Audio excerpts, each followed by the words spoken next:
राजधानी दिल्ली में सुरक्षा एजेंसियों को बड़ी सफलता मिली है। दिल्ली पुलिस की स्पेशल सेल ने पाकिस्तान की खुफिया एजेंसी ISI से कथित तौर पर जुड़े 4 संदिग्धों को गिरफ्तार किया है। जांच में सामने आया है कि आरोपी ड्रोन के जरिए हथियार मंगाने और राजधानी के VIP इलाकों में आतंकी हमला करने की साजिश रच रहे थे। पुलिस ने आरोपियों के कब्जे से हथियार, डिजिटल उपकरण और कई अहम दस्तावेज बरामद किए हैं। पूरे नेटवर्क की जांच जारी है और सुरक्षा एजेंसियां इनके विदेशी संपर्कों की भी पड़ताल कर रही हैं।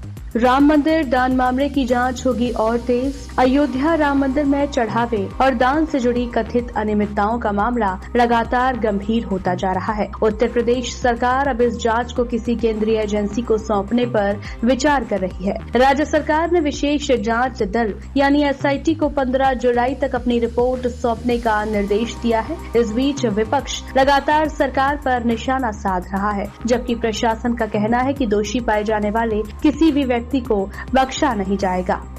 प्रधानमंत्री नरेंद्र मोदी और जापान के प्रधानमंत्री सनाए तकाइची के बीच नई दिल्ली में 16वें भारत जापान वार्षिक शिखर सम्मेलन का आयोजन हुआ। दोनों नेताओं ने रक्षा सहयोग, सेमीकंडक्टर, कृत्रिम बुद्धिमत्ता, आर्थिक सुरक्षा और आपूर्ति श्रृंखला को मजबूत बनाने पर कई अहम समझौते पर हस्ताक्षर किए। दोनों देशों ने हिंद प्रशांत क्षेत्र में शांति और स्थिरता बनाए रखने की प्रतिबद्धता भी दोहराई। बैठक को भारत जापान संबंधों के लिए एक महत्वपूर्ण पड़ाव माना जा रहा है।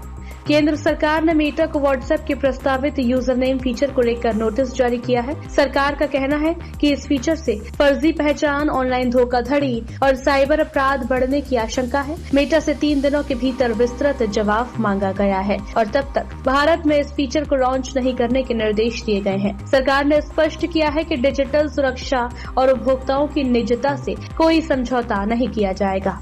शेयर बाजार में जोरदार तेजी। सप्ताह के कारोबारी दिन भारतीय शेयर बाजार शानदार बढ़त के साथ बंद हुआ। निफ्टी 50 में लगभग 0.71% की तेजी दर्ज की गई, जबकि सेंसेक्स भी मजबूत बढ़त के साथ बंद हुआ। IT सेक्टर के शेयरों में सबसे ज्यादा खरीदारी देखने को मिली, जहां इंफोसिस और टेक महिंद्रा ने बाजार की अगुवाई की। वैश्विक संकेतों के सकारात्मक रहने और विदेशी निवेशकों की खरीदारी से निवेशकों का भरोसा मजबूत हुआ, जिससे बाजार में पूरे दिन उत्साह का माहौल बना रहा।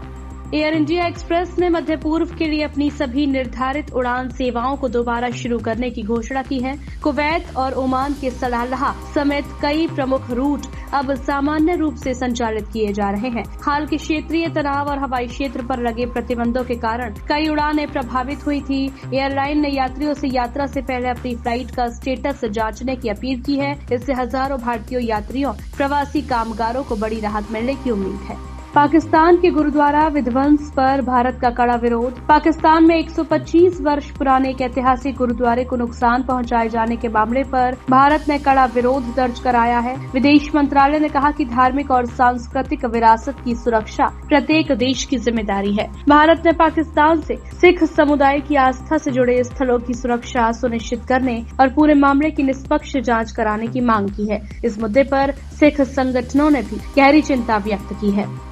भारत इंग्लैंड पहला T20 बारिश की भेंट चढ़ा। भारत और इंग्लैंड के बीच 5 मैचों की T20 सीरीज का पहला मुकाबला लगातार बारिश के कारण रद्द कर दिया गया है। इससे पहले भारतीय टीम ने निर्धारित 20 ओवर में 189 रन बनाए थे। श्रेयस अय्यर और अभिषेक शर्मा ने शानदार अर्धशतकीय पारियां खेलकर भारत को मजबूत स्थिति में पहुंचाया था, लेकिन लगातार बारिश के कारण इंग्लैंड अपनी पारी शुरू ही नहीं कर सका और मैच बिना किसी नतीजे के समाप्त घोषित करना पड़ा। फीफा वर्ल्ड कप में नॉकआउट मुकाबलों का रोमांच। फीफा विश्व कप 2026 के प्री क्वार्टर फाइनल मुकाबले रोमांचक दौर में पहुंच चुके हैं। आज Belgium, Senegal, America, Bosnia, Spain, Australia, पुर्तगाल और क्रोएशिया जैसी टीमें मैदान में उतर रही हैं। हर मुकाबला करो या मरो की स्थिति में खेला जाएगा, जहां हारने वाली टीम का सफर समाप्त हो जाएगा। दुनिया भर के फुटबॉल प्रशंसकों की नजरें इन हाई वोल्टेज मुकाबलों पर टिकी हुई हैं।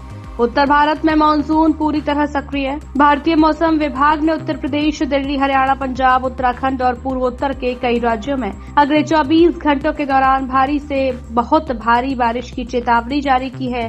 कई स्थानों पर तेज हवाएं, बिजली गिरने और जलभराव की आशंका जताई गई है। प्रशासन ने लोगों को अनावश्यक यात्रा से बचने और मौसम विभाग की सलाह का पलायन करने की अपील की है। कई शहरों में यातायात और रेल सेवाओं पर भी असर पड़ने की संभावना है।